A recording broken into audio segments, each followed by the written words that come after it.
Hello and welcome.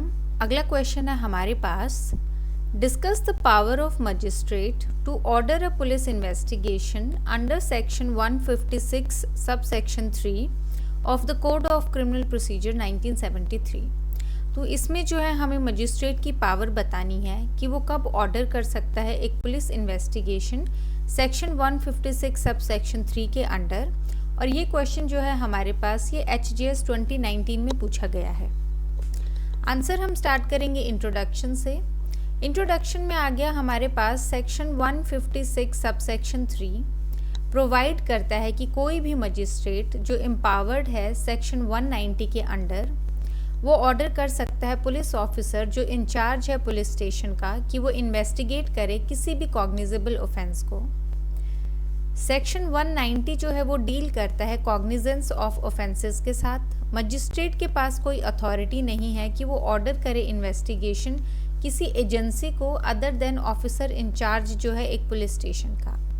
तो basically introduction में हमने जो प्रोविज़न है उसको ब्रेक डाउन किया है कि जो 156 सब सेक्शन जो 3 है हमारे पास वो सेक्शन 190 के अंडर उसके पास जो है पावर है ऑर्डर करने की इन्वेस्टिगेशन। उसके बाद सेक्शन 190 को हमने थोड़ा सा देखा है कि वो कॉग्निजेंस के बारे में बात करता है। फिर हमने बताया है कि मजिस्ट्रेट सिर्फ जो पुलिस ऑफिसर है उसको बोल सकता है किसी एजेंसी को, जैसे CBI वगैरह है हमारे पास, जो इन्वेस्टिगेटिंग जो एजेंसीज हैं उनको जो है ऑर्डर नहीं कर सकता है इन्वेस्टिगेशन के लिए। केस लॉ आ गया हमारे पास मोहम्मद यूसुफ वर्सेस आफाक जहान 2006 सुप्रीम कोर्ट ने इसमें हेल्ड किया गया है कि जो मजिस्ट्रेट है वो डायरेक्ट कर सकता है पुलिस को कि वो रजिस्टर करे एक FIR, इवन जहाँ पे जो मजिस्ट्रेट है वो पास नहीं करता है एक ऑर्डर FIR का एक्सप्लिसिट वर्ड्स में, मतलब डायरेक्टली स्पष्ट शब्दों में वो नहीं बोलता है कि FIR जो है वो रजिस्टर करनी है। जो पुलिस ऑफिसर है उसको करनी चाहिए रजिस्टर पहले FIR और फिर इन्वेस्टिगेट करना चाहिए केस।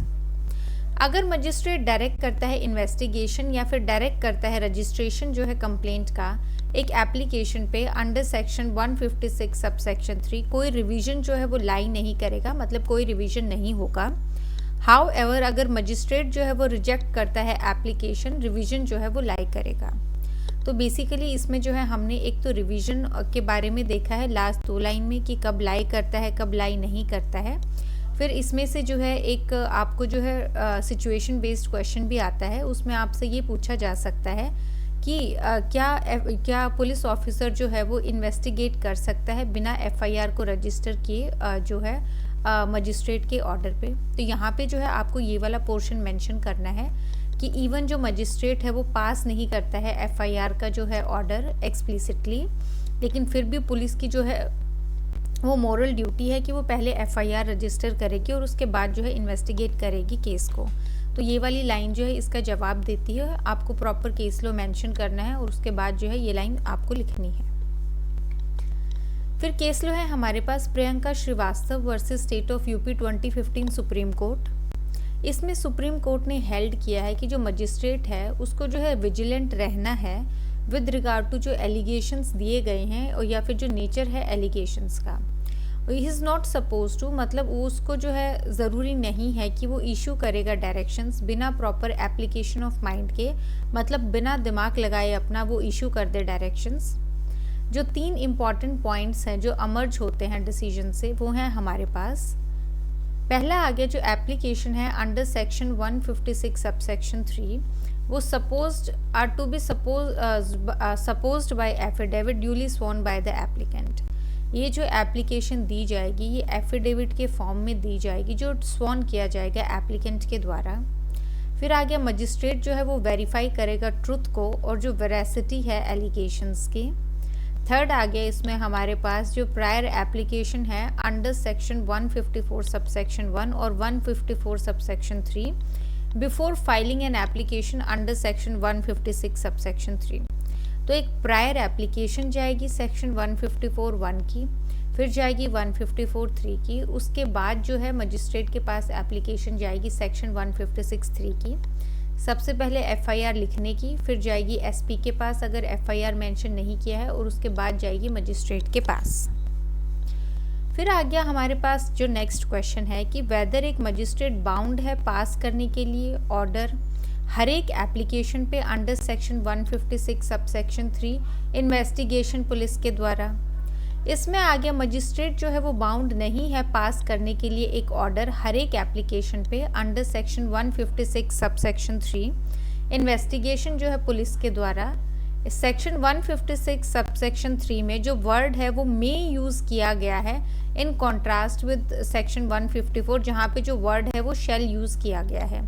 तो इस वाले सेक्शन में जो है मे का वर्ड जो मे वर्ड है वो यूज़ किया गया है, मतलब यहाँ पे जो है मजिस्ट्रेट की अपनी डिस्क्रिशन है कि वो जो है ऑर्डर पास करना चाहता है इन्वेस्टिगेशन के लिए या नहीं करना चाहता है किसी भी एप्लीकेशन के लिए। जबकि सेक्शन 154 में जो है हमारे पास शेल वर्ड यूज़ हुआ था और शेल जो होता है वो मैंडेटरी होता है। तो यहाँ पे पुलिस ऑफिसर को मैंडेटरी था जो एफआईआर का रजिस्ट्रेशन। फिर आगे वेदर एक मजिस्ट्रेट जो है वो ट्रीट कर सकता है एप्लीकेशन को under section 156 subsection 3 as complaint कि जो मजिस्ट्रेट के पास कोई एप्लीकेशन आई है इस सेक्शन के अंडर तो क्या वो उसको ट्रीट करेगा एज कंप्लेंट। केस लो आ गया, इसमें हमारे पास Suresh Chandra Jain versus state of Madhya Pradesh 2001 supreme court. Supreme court ने हेल्ड किया कि जो मजिस्ट्रेट है उसके पास अथॉरिटी है कि वो ट्रीट कर सकता है application under section 156 subsection 3 as complaint, कि इसके अंडर जो एप्लीकेशन आती है वो उसको एज अ कंप्लेंट भी जो है ट्रीट कर सकता है। ये जो है अपनी डिस्क्रिशन है मजिस्ट्रेट की। फिर आगे इसमें हमारे पास Sakiri Vasu versus state of Uttar Pradesh 2008 supreme court. काफ़ी ज़्यादा इम्पॉर्टेंट केस लो है हमारे पास प्री के पर्पज़ से भी और हमारे पास जो है मेंस के पर्पज़ से भी बहुत इम्पॉर्टेंट जो है केस लो है। हेल्ड किया गया है कि जो सुप्रीम कोर्ट है उसने हेल्ड किया है कि मजिस्ट्रेट जो है उसके पास इम्प्लाइड और इंसिडेंटल पावर्स हैं कि वो कोई भी कि वो एक्सप्रेस कर सकता है to make any express power effective, क्योंकि किसी भी जो पावर को है वो इफेक्टिव कर सकता है। जो मजिस्ट्रेट है वो ऑर्डर करता है इन्वेस्टिगेशन अंडर सेक्शन 156 सबसेक्शन 3 और जो पुलिस ऑफिसर है वो इन्वेस्टिगेट नहीं करता है या इन्वेस्टिगेट नहीं करता है प्रॉपरली, तो कोई ज़रूरत नहीं है अप्रोच करने की हाई कोर्ट को अंडर सेक्शन 482 जो है कोड का, या फिर जो आर्टिकल 226 है हमारे पास कॉन्स्टिट्यूशन का जो रिट्स के बारे में बात करता है। मजिस्ट्रेट के खुद के पास इंसिडेंटल पावर्स हैं कि वो पास कर सकता है दूसरा ऑर्डर जो है इन्वेस्टिगेशन का या प्रॉपर इन्वेस्टिगेशन का अंडर सेक्शन 156 सबसेक्शन 3। तो इसमें जो है बेसिकली आपको जो स्टेटमेंट क्वेश्चन आ सकता है या जो डायरेक्ट क्वेश्चन आ सकता है वो ये आ सकता है कि जब मजिस्ट्रेट ने ऑर्डर किया है पुलिस ऑफिसर को इन्वेस्टिगेट करने के लिए और पुलिस ऑफिसर ने इन्वेस्टिगेशन करने से मना कर दिया या फिर इम्प्रॉपर जो है इन्वेस्टिगेशन कर दी है, तो फिर उसके बाद क्या रेमेडी है या उसके बाद क्या जो है प्रॉपर स्टेप लिया जाएगा।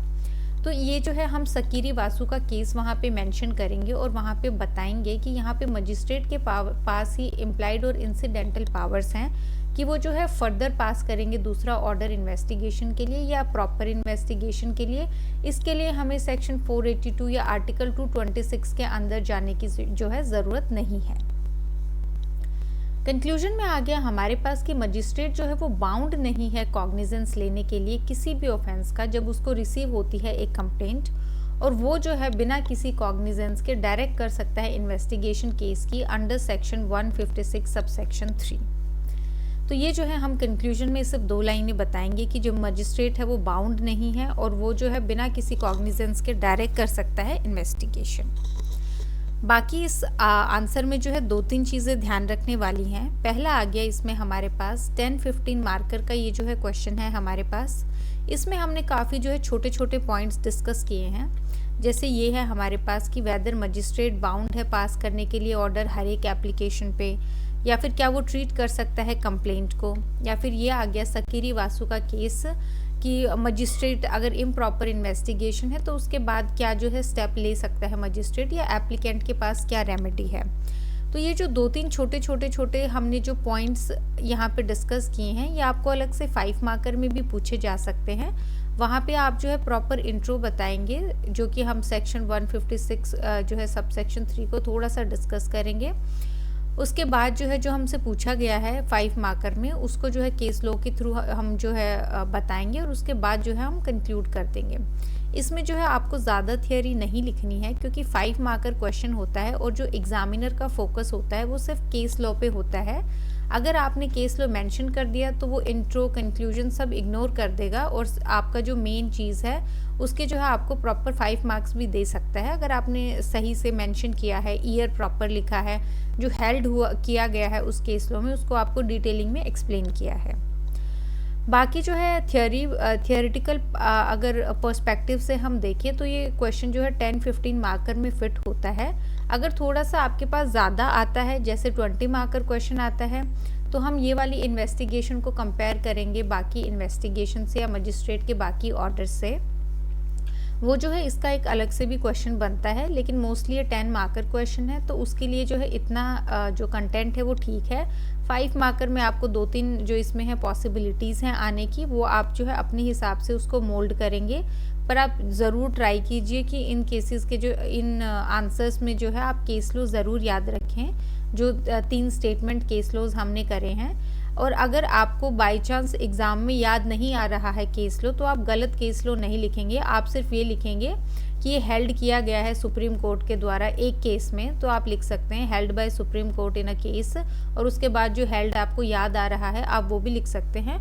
वहाँ पे जो है 5 मार्क्स में से आपको 2 या 2.5 मार्क्स मिलेंगे, but something is better than nothing. तो आपको 5 नंबर आप ऐसे ही छोड़ के जा रहे हैं या आप गलत केस लो लिख रहे हैं तो वहाँ पे क्रॉस कर देंगे आपको।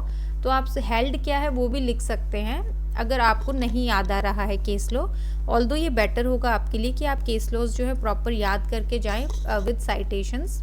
जैसे मैं यहाँ पे AIR प्रॉपर ये सब नहीं करवाती हूँ, सिर्फ केस लॉ और सुप्रीम कोर्ट या फिर कौन से हाई कोर्ट का केस है वही मेंशन होता है, तो इतना आप याद ज़रूर करें।